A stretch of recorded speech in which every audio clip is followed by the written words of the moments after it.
So let's just get into it. Welcome everybody, chat. This isn't being recorded or anything, so it's very casual, laid back. Chat, feel free to interject. I'll be reading chat. If you've listened to Jason's many appearances on Limited Level Ups before, we're kind of going for that same vibe. We're just gonna talk about the drafts. We're gonna be asking some questions, and I think that it's gonna be just standard affair for the times Jason's been on the Indeed. podcast. So, Jason, let's just start off by, if people don't know, how did your weekend go? How did your Pro Tour finish end up? I top eighted. I second Pro Tour top eight, pretty nice. Or Yep. like top eight in my second Pro Tour. Yes. Not the second instance of me top eighting. That's hopefully the next one. Yeah, exactly. I was gonna say. Yeah. I went 4-2 in constructed, and what that means I was like 6-1 or the 7-1 like one with an intentional draw in my constructed. Um, I 3-0'd the first draft with double archive trap, uh, milling out all of my opponents. That's great. Uh, and unfortunately, only won two the day two pod, but that was a pretty tough pod. CFT was in there as well, teammate and excellent drafter, and lost to them. But yeah, so that all went pretty good. Like I was telling Alex before the stream, like going into the tournament, I was like, okay, I'm pretty good at limited, and like I think I have a grasp of this format, so that seems nice. I'll probably do well there, and I think I have a busted constructed deck that I've been playing forever, Slogurk. So I think I'll do well there. So basically, I'm gonna win, and then I did win. Nice. I mean, I like that. Yeah, it's like I was joking a little bit before. Just like that seems to be the formula to winning Pro Tours this day, or at least top ending Pro Tours these days. Is just like be good at limited, because that's something you can't really cheat at. It's hard to be like, oh yeah, like there's a lot of people coming from Construct that are just like they kind of run the boot camp, or they're like, okay, I don't really play limited, I haven't really played too much of this set. Let's just give me the lowdown for the rest of the people on the team. And yeah, that's something that I think, if you're that kind of person, I don't think you have a double archive trap deck very, very often, And then the other part of the formula is just have a busted constructed deck, and you did both of those, which is great. Yeah, yeah. Um, Unfortunately, didn't get further than the quarterfinals. But the joke is that last time I top 16, this time I top 8'd. So like 3 tournaments from now, I'll win.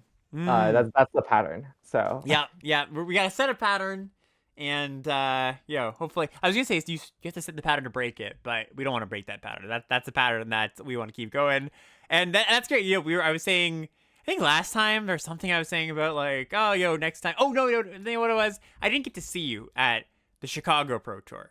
And I was like, oh, maybe I'll see you at the next one. And then you were like, well, the next one's a closed one in Seattle. And I'm like, well, you can just keep on winning, and that's fine. Eventually, I'll go to one that's an open one. And yeah, I mean, that's happening so far. So glad to hear that. Let's why don't we just talk about the draft? So we've got this big archive trap on the screen here, filling in the void of the space here. What happened in that draft with that you did end up 3-0ing with multiple copies of archive trap? yeah. So the deck at the end had 2 copies of archive. I have it like on me right here. It had like 2 copies of archive trap, a Jace, and a slick shot lockpicker for the full splinter twinning. Yep. But so I did end up milling out all of my opponents every single time I won, and I only lost one game against a pretty good green white deck. So it was like probably the best deck I've ever drafted in this format. Probably the best deck I've ever drafted at like a competitive event, Nice. really. And like I wouldn't be surprised if it was like the best deck in the room day one. But Nice. obviously, like it's possible someone had like a better one, but I don't know. It's just like interacted on a completely different level from everyone else, kind of. But obviously, this is not a normal happenstance. You don't normally open 2 archive traps in a draft. Mm-hmm. Mm-hmm. But one thing that I kept hearing people say, like on Twitter or something, or like on Discord, is like, "Oh wow, you must be so brave to have like jumped in on like the archive traps, and you must have been so brave to like do this weird off the wall thing instead of like sticking to some known strategy." And I just like kind of want to push back on that a bit. Yeah. Because like I don't know, you don't need to be that brave to do it. It's just like as long as you know that it's a thing in the format that you can do, like I don't know, it just sometimes it'll be correct. Like in our team meeting on Sanctum, like we went over all of the rares and like when we got to Archive Trap, we were like, yeah, this is not necessarily a bomb, but it is a card that you should think about picking highly because like if you get Splinter Twin, like it plus Lockpicker, it is quite powerful. Um, Yeah. um, so yeah, like it's just my deck was mostly a normal like blue black controlling deck, except it just had a couple archive traps in it, and like it was, and I made some decisions in the draft to like help maximize that, which is another important thing. Like it's not necessarily like it's not that hard to do a weird and wacky thing in the draft, like or build around something like archive trap, as long as you like know how to do it, Mm-hmm. basically. And like there's some decisions that you have to make differently, but overall it's just like drafting the way you draft, right? Like figuring out what's open. Like blue was insanely open this draft. Like I got 3 copies of Metamorphic Blast. Like none of them that high pick, and like this card just like a really excellent card. That's the draw 2, make something a 0/1. Yeah. So like blue was insanely open, and I just followed that along with my like early archive trap pick, and then got a bit lucky in pack 3. Yeah. So like, and I think that's a great, like, it would be, go back to the brave thing. Like, it would be brave if you were like, oh yeah, we never really talked about archive trap. Maybe it's a thing I could do. Okay, let's try it out. You know, like, but like you went in, you had to play. You already knew this was a possibility. You're just now Yeah. like, all right, this is a path I can take. I'm going to take that chance as a possibility, right? So, yeah, Yeah. absolutely. That's I think that's a really great distinction to make. And for anybody out there, like that's something, like when I think about getting good at a draft format, to boil it down, or maybe the opposite, to make it extremely broad, being good at a draft format is just like knowing all the potential paths you could take, right? Yeah. And that's one of them. And I wonder, I would be very curious. I don't, we have no way of reconstructing this unless you don't, but I don't think, probably not. I wonder what the people took, 3, because you got this pack 1, pick 4. Is that correct? I forget if it was pick 3 or pick 4. I suspect it was pick 3. Okay. I'm not exactly sure. Yeah, I wonder what the other 2 people took, because I could definitely imagine taking 2 better cards for sure, like a good Yeah, rare, yeah, definitely. But Yeah, I I don't think wonder. there was. I don't think there was like a second rare in the pack or anything. Like it was not like, oh wow, people just don't know what they're doing with this draft. It was like fairly early. Like Mhm. maybe they weren't in blue, maybe they already had a different bomb. Like it's fairly easy for that to just be not the pick until pick 3 or 4. Yeah, no, I think that it's at least on Arena, people have picked up on it too. So it's not like this big surprise or secret or anything, right? People know that the thing exists. So Yeah. yeah, and like you said, you got lucky. You got one in pack 3 as well. And what was the rest of your deck like? Like, what was it filled out? We've talked about 3 cards. I guess 6 cards if you count the metamorphic card, the draw spell. But what else was your deck composed of? I mean, it was mostly just like removal spells and creatures. Like I had 2 ravens to like help buffer my life total. I had like 1 phantom interference main deck, 1 sideboard to like slow things down. I had a couple card draw spells with like seize the secrets. Or well, actually no, I wasn't playing Save the Secrets main. I was just playing the Metamorphic Blasts as card draw spells, Yeah. and just like every single game, I had this talent ain't big enough, which was really good, just for Mm. like helping stall a game, and like I just didn't need to like invest very much in like having a way to actually close out games. Like my creatures were mostly dinky things like ravens and like, oh, I had 2 copies of Sterling Hound, which I want to talk about. Yeah. The 3/2 Surveil 2. That was like really good for me. It just has something to trade off while digging to my combo. Absolutely. And besides that, I just had interaction. Like I had a binding negotiation. I had like uh the plot deal 2 3/3 on a splash. I had a stop cold, a jailbreak scheme. Like just solid interaction to go along with like uh card draw and like finding my pieces. Yeah, so we actually have a person or two in chat kind of pushing back against the Metamorphic Blast. Like, you like the card a lot, I like the card a lot. You want to just talk it up for a second? Because I think the card's pretty good. Yeah, so to be clear, I might be like one of the lower people on it within Sanctum. Like Yeah. on our team meeting, I was like talking down on it. I was like, I never see it like do anything really, but like it is theoretically powerful. But like I still thought it was better than every common. It Mm-hmm. just like is very flexible, right? It can be a 2 mana kill spell. Like obviously, the failure mode is that it only works in combat, right? Like you kind of have to interact in combat for it to be a kill spell.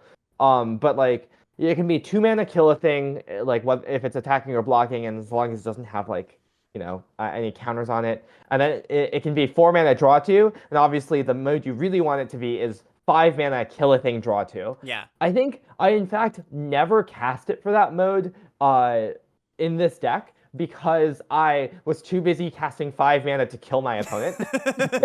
Yeah. Yeah. but Yeah. It uh tends to happen. but yeah, instead, I was usually using it to like smooth out draws or be a very efficient Doomblade, right? Like 2 mana kill something. Mm-hmm. But it was still amazing there, right? And like obviously, if my deck was a bit more normal and got into combat a bit more, it would have been amazing as well. Part of why it's good is because like it just deals with the big green stuff well. Like some of the thing problem with this format is, or like some of the things with this format that like present an issue for a lot of decks is that like there's a lot of big green creatures that are hard to deal with, and like this is one of the best ways in blue to like remove a big thing. Like obviously Jailbreak Trap only or Jailbreak Scheme puts it on top, and then like Out Call leaves it behind on the battlefield. If they have like a disenchant, it can be awkward, but like Blast actually like gets it off. Yeah. Yeah. No, I think that's the same thing. And like, or I agree with all that. It's the kind of card that I wasn't super high on it. Just like reading the card, it looked interesting, but like inspiration, 4 mana draw two, instant speed is like a little bit past its prime. But that Yeah. additional mode really does add a lot to it, and because there's so much good cheap removal in the format, it's always a natural synergy, just cheap removal and card draw, right? So I just Yeah. played a deck, like a Grixis control deck, and I had a copy of it. It was great. I had three lock pickers, so I was flashing it back a bunch. But like it was really really Yeah. strong. Yeah. And by the way, that deck I went 7-1 with, and the only game I lost was to Archive Trap, just very fittingly. Nice. Let's talk about your second draft. That one didn't go as well. What happened there? Yeah, that one, I mean, it was mostly just like I took a pack one, pick one Bonnie Paul because like of course you take a pack one, pick one Bonnie Paul. Yeah. And then like, the stuff was medium open, like it wasn't like I was like grasping at straws in terms of the deck, but like I also didn't there wasn't like, it wasn't like how open blue was in my first draft, right? Like I got some fine green stuff, but I was like a bit low on interaction, a bit low on like just a bit low on a bunch of things, like Mm-hmm. not quite enough fixing, not quite enough interaction, not quite enough like good stuff early. And so I ended up in a soupy place splashing like both black and white out of blue green. White for a Bounding Felidar and a Kellen the Kid, and black for a Lazav and a Pillage the Bog, I believe. And just like I had some deserts, I had a Hard Bristle Bandit. Like I definitely had ways to like take over the game. And I also had a Primal Command for my Bonnie Paul. Oh, So nice. I resolved Bonnie Paul in most of my games. It's just like sometimes that wasn't good enough. Like my round so I won round one very easily because like I don't know, like my opponent just could not beat a Bonnie Paul. And then like round two, I like cast Bonnie Paul in all 3 games, and like 2 games and like 2 games it just wasn't good enough because Mm. like my opponent was a really good red white deck. They were able to like answer it and then like pressure me with Eartha Joes and like mercenaries and such. And then match three, I was paired against my teammate CFT Sock, and they had a better soup deck than I did. They had Nice. more Yeah. interaction, more bombs. They had in game three. I had, that by the way, that match was the most fun I've ever had playing like a competitive like a comp RAL match basically. Because like in game two we had like so many control changing effects and we were using the same sleeve, so we were like we were having a blast trying to figure out who's cards were Hoods at That's the end of great. the Yeah. game. But they had a Rakdos and a Jasper Flint, and I had a Shifting Grift. Oh, that is very confusing. Yep, yep. Yeah. Um. So also we both had Lazavs. It was kind of That's it really was kind of funny. insane. Like at some point, I cast Shifting Grift to exchange my 2/2 for their Jasper Flint, and they had cast a 2/2 off of their Jasper Flint, and then later I cast this town ain't big enough to bounce both 2/2s to my hand. That's amazing. Yeah, that's Yeah, it's one of those things where like is there any card in the set where it's like owner but not controller? That would get even more confusing. I don't think there is, but anyways, yeah. yeah. Yeah, and we were making a bunch of jokes to each other. Like when I like cast Shifting Grift to like take control of the Jasper Flint, CFT had been like pointing out whenever they cast one of my creatures that the creature was now a mercenary because that's how Jasper Flint worked. Yep. So when I took control of the Jasper Flint, I said this Jasper Flint is now a mercenary. Yeah. Because it is. That's great. That is fantastic. Well, I mean, a 1-2 and some good stories. Like, what else can you want as you're crushing the rest of the tournament, right? The best part of it was game 3. I was like, I missed a land drop, and I like didn't have anything going on, and like they were very clearly winning. But of course, I knew that at some point I had passed them a Cruel Ultimatum, and I knew that it was in their deck. So I was like, you look like you're getting up to Cruel Ultimatum mana. I'm just gonna take some game actions here. Obviously, I'm dead, but please, Cruel Ultimatum me. Yeah. And they delivered. They Cruel Ultimated me, and then crewed their newt and Cruel Ultimated me a second time. Did it again? All right. Yeah. All right. It was very fun. Yeah, some you're granting some fun equity, right? That's who can turn that down. Yeah, so like just I guess quickly before we move into the few other things, did you I feel like at this point there's like a pretty well-known idea consensus of like what the format's about, what's good in the format, green being good and black being good and white being like, I think a lot of people have the ranking as like green is number 1, black green or black white in the middle, and then like red blue at the lower ends of things. Did you or your team have anything different than that? I know you I know how you draft, and generally it doesn't matter what colors are good or not. You're gonna poach the good cards from other colors, like multi. And this is a set that's pretty good for that with all the fixing. But I don't know. I guess I'm just looking for. Was there anything that kind of went against what the general consensus is? So we were pretty high on like crime stuff, I guess. Mm-hmm. Like, my teammate CFT that I faced in the finals, they are someone who I really respect in draft, but they have a very different draft philosophy from me in that they really, really like force things a lot. And specifically, they really enjoy forcing like blue control with a bunch of like card draw and removal a lot. So they like went in like really just forcing crimes and like doing really well with it. And like that's part of why we were so high on crimes is like it just felt like there were a lot of really good payoffs like Lazav, Bandits Hall, Intimidation Campaign at Knife Point, all of that stuff. Obviously not to mention like rares like Marchesa, but like there's a lot of really powerful things you can do, and like a lot of really powerful things you can do with specifically like prioritizing deserts, because those like free crime triggers are actually like really, really valuable. Yeah, for sure. And so we really liked the honestly mostly blue-based crime stuff. I think blue was the most common base for that. I guess blue-black more specifically, but also blue-green, like crimey, soupy stuff. Yep. We were also a big fan of like Hard Bristle Bandit there, just as a really powerful mana dork. But yeah, like you said, my philosophy certainly is just like, taking what's powerful and going with the flow. Like I mentioned, my deck having 2 copies of the 3/2 Surveil 2. And like that's a card that's like, not that great in like overall, but I was really happy with it in my deck specifically because it like works better to my deck. Like I think a really important part of like being good at a draft format is not just like knowing the big picture, like, oh, these draft archetypes are powerful, these one are less powerful, but like knowing what each and every card does and like how you can use each and every card. Like another reason why I took those 2 Sterling Hounds highly was because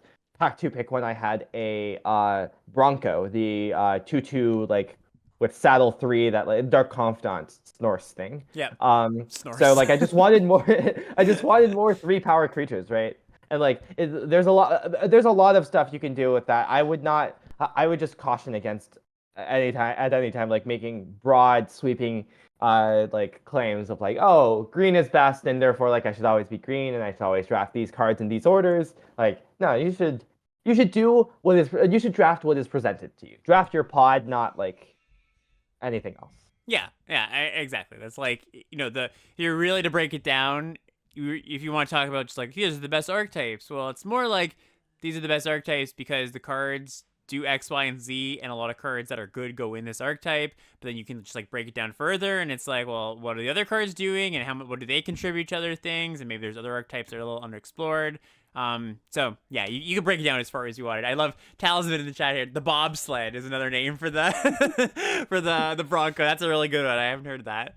Yeah, so like in Yeah, terms of like breaking archetypes down, yeah, like yeah. I think like one of the reasons why like you said like green and black are like consensus like the best colors is green. Like there's a lot of dynamics in this set, and like I think it's important to realize that one of the parts of this set is there's not very many combat tricks. Like creature sizing really matters in this set Yep. because there aren't isn't really much in terms of ways to like push through large creatures. You kind of just have to remove them and like, instead of just like having ways like on the job or whatever to push through. Um, and so because of that, green is really performing well because it has all the large creatures that are hard for other colors to deal with, and then black performs well because it has the answers to those large creatures because it has a bunch of removal that can interact favorably against green. And also the format is often in this like one flavor of this format is about like really outclassing your opponent, right? Like related to the stats thing, right? Like if you just outclass them in terms of stats, then like they have a hard time keeping up. And like if you just want to do the best thing, that leads to wanting more like big threats, wanting more removal, both of which play into black and green. Mm-hmm. And that's why like that I think that's an important thing to realize about the format. Those like bigger picture ideas that feed into like why the colors are the way they are. And like keeping that in mind as you draft, like I really want to like have answers to green's big creatures if I'm not green. And I think that's more important than like having an actual ranking of the colors. Yeah, no, absolutely. Because then you're actually just like using the information. You can kind of use that knowledge in the moment to make better and more informed decisions. Like generally, especially when it comes to content, like we like to package things like this is the good colors, and you should take these colors. And this draft archetype's been pretty good. I in my own content, I really try to deconstruct that as much as I can, but you can only deconstruct so much in limited period of time, of course. And Yeah. yeah, I think that's what you're aiming for. If you're aiming for some sort of mastery, some sort of Jason level achievements, yeah, you're really looking at as granular as you can and what the cards do and why you want certain cards. What about just quickly? What about constructed? What happened there? So for those who don't know, it was a pretty, like you said, busted deck. So how did you arrive there, and what makes the deck busted? Yeah, so well, as to how I arrived there, like I have been playing Slogurk Legends in Standard for a long time as like one of the many decks I've been working on. But like it has really been like somewhat of my pet deck for the past like majority of a year, Yeah. really. And so I've been like, something about the meme of like it's Slogurk Legends is a tier it has always been the tier 0/1 deck through various metas. The only reason why it's not banned is because it's hard to play. That's not actually true, but that's the copy pasta meme. Um, but it has legitimately been a pretty good deck throughout, and I think underexplored by other people, partially because it's like not intuitive to understand and to play. And like going in, like we had like Sanctum, we had me, CFT, and Dom Harvey, all of three of which were like the three people who like some of the three people who have most worked on the deck. So like going in, we were very, very predisposed to the deck. Yeah. say. And then Honest Rutstein was printed. Banger of a uncommon two-color card. And banger of a constructed card as well, as it turns out, because it like fixed every single problem with the deck. Like as soon as it was printed, we were like we were on the fence about like whether the deck would be good or not unless it got a big upgrade. And then as soon as we saw Rutstein, we were like, we're back. We're Nice. so back. So Yeah. yeah, the deck is fundamentally just the best thing you can do in standard in terms of like end game. Hmm. Like if you've ever controlled a Hullbreaker Horror and like bounce all your opponent's permanents and bounce all their spells as well, you can just do that in Slogurk as your end game because you get to loop Otawaras and Urtais in order to like make none of their stuff matter. And yeah, now it even has a good infinite combo that really works, as opposed to before where it had bad infinite combos that like weren't really intentional. That sometimes works, basically. Yeah. But yeah, it's just a really good deck. It is hard to play, though. I would highly recommend trying to learn it. But I would also not recommend like actually playing it at a competitive event unless you have the reps. So yeah. Yeah, it's not one that you could just be like, okay, well, let's like, I've sometimes when I'm playing a weekend qualifier, just been like, this deck seems pretty good. Let me play a few games with it. All right, let's hop in to the tournament or to the event a few matches after you play. No, you gotta know what you're doing because like you said, it's unintuitive. And it's like a pro and a con, right? It's unintuitive to the opponent, so that they might not know how Yes. exactly to play it. But bigger problem is it's unintuitive to play too. So Yeah. cool deck though. Like going in, we were like internally saying during testing that like one of our worst matchups is Esper because it's like somewhat 50-50 depending on how like respectful the list is. But also like at the actual tournament, our win rate was like 65% versus Esper or something like that, which is obviously a lot different than 50-50 because like it turns out internal testing, we know how the deck works, we know how to play Right. against it. Playing in the tournament, a lot of like Esper opponents, especially the ones who are less experienced, are not going to be able to keep up with like a deck that they know nothing about and has weird play patterns. Yeah, totally. And I think that's something that might sound like a little bit off to some people about like being at the pro tour and it's like, oh, it's hard to play against. Like, should the opponents know? Like, the more and more I talk to people that have played on the pro tour, I mean, they're phenomenal players, don't get me wrong, but like we're all limited by time in some way, right? Like, you can't test Especially against this set. Yeah, exactly, especially this set. And that was like, it was 2 weeks after the set came out. You're not going to be able to know every matchup perfectly in and out unless you're just somebody who's like every single day you're just jamming 12 hours a day or something. And the majority of people, even at the pro tour, aren't doing that. So you do still get a lot of edge and equity in playing a deck like this. Yeah, exactly. Cool. Yeah. Anything else before we kind of just pack up? I feel like we covered a lot of stuff, but limited constructed tournament wise, just anything you want to leave us with? Um, Nothing I can think about. I think I like covered Yeah, for sure. everything roughly. I guess if like chat has Yeah, I any was gonna questions say. about like any of my drafts. Yeah, chat. Um, Anything? I unfortunately did not get to play the constructed combo in my draft deck, which is Caustic Bronco plus Insatiable Avarice. I started the Nice. Avarice in my sideboard because I thought my deck was just good enough Yeah. at finding combo anyways. Yep. Yeah, that was a funny one. You didn't have the Shadow of Mortality in there. No, the best I Sneak could it do is in. put an archive trap on top of my deck to deal my opponent 5 before milling them out. That's great. Wait, what's the most expensive card in this? There's not even like that many like I guess Uh, overwhelming forces is probably the most expensive thing. yeah, Yeah. probably. It's all the same Most color. of the expensive things I'm thinking about are all like X spells, like Crackle with Power. That's only 2. All right, questions are coming in. Dalton Oppler saying, haven't looked at the separate deck list much, but did the handshake list coverage independently to a similar one that Sanctum did for Gurk? I saw Nielsen put out a mini primer on it. So I think the list for Gurk, like a bunch of different places, like all came up with like Slogurk, and like the main core of the deck. Like Rutstein was pretty obviously a great add to the deck, but like the unintuitive thing was not the list, but the play patterns. And I think like one thing that we Sanctum had an edge on, which was just like we were able to figure out all of the like weird play patterns and weird combos you can do with the deck, and I think that was more important than the exact list, which I think mostly people converge on. Like, other than some, I guess there was some amount of people playing Tiny Bones joins up as a combo enabler, which I don't think is good. Mm. But like, mostly just all the obviously good cards with a few flex slots. Um, yeah. Yeah, I'll let you just handle the chat if you want. Like you can, Yeah. yeah. And what matchups do you find your combo with the four color deck? Mostly like the slow ones like Teamer, Analyst, Control, Domain. Not really mid range or aggro. There's sometimes like I don't know. Sometimes against Convoke you just combo them turn 4 even though they're threatening lethal. But yeah. How do I approach decisions between cards with high power ceiling versus strong consistent cards in OTJ?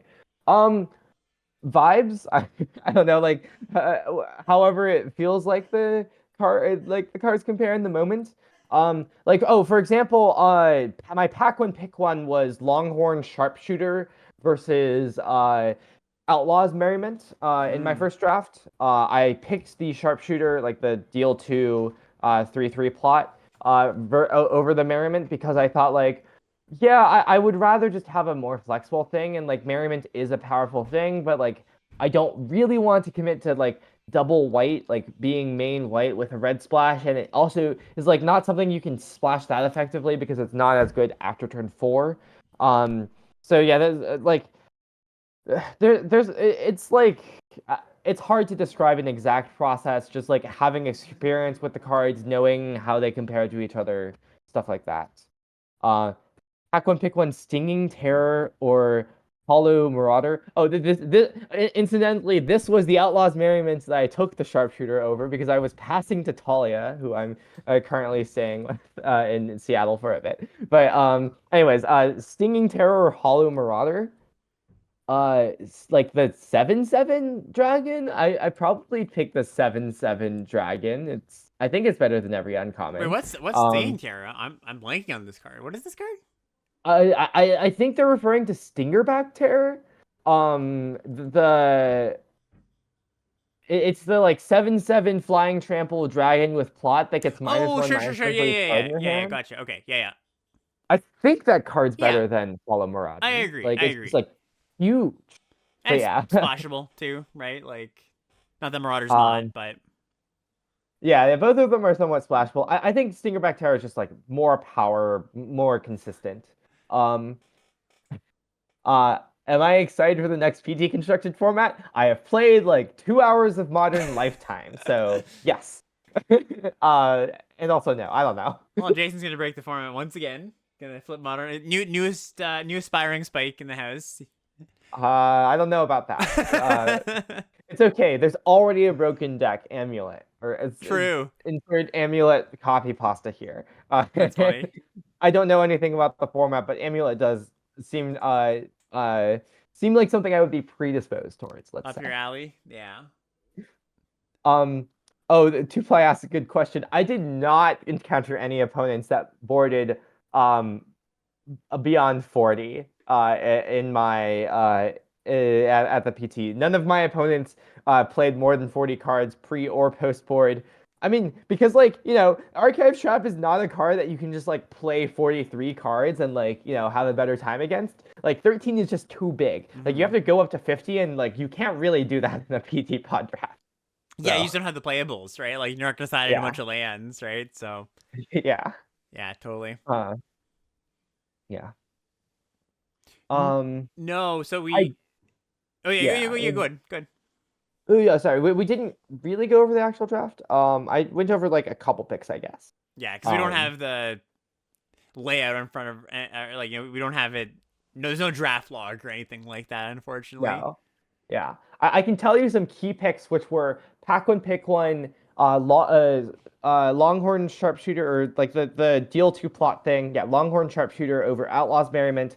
Pack one, pick three, Archive Trap over honestly not that much else. There was like something that was close, maybe a good blue card. And then Pac One picked 4 immediately following it up. Lockpicker, the Snapcaster Mage thing for the 1-2 combo. And then I got like 3 Metamorphic Blasts between the 3 packs, like late-ish pick. Pack 1, I ended with like mostly blue-red space. Like I had a Slick Sequence and a Skewer the Critics. But then pack 2 pick when I took the Snorse, the Bronco, Caustic Bronco. And then at some point in pack 2, I took I like already had 2 Metamorphic Blasts, and I took a Sterling Hound over an Intimidation campaign, like mid pack 2, which is a pick that I think no one else would make. I I think is like extremely correct because like at that point I just really wanted ways to dig to my combo pieces without dying, and like Sterling Hound is better at that, and also better at crewing my Snorse. Pack 3 pick 1 was Archive Trap. Pack 3 pick 9 was the Jace that wheeled out of that pack. Nice. And that's about as much as I remember. Did you ever alt Jace Arcade Trap? Did that ever pan Yes. out? Yes. 3 times. Wow, Yes. 3 times. Holy crap. That's my great. first match, I went 2-0 each time, going turn 7 alt Jace Archive Trap you. That's great. Well, Yeah. I think we'll just end it there. Both Jason and I actually have some stuff to do.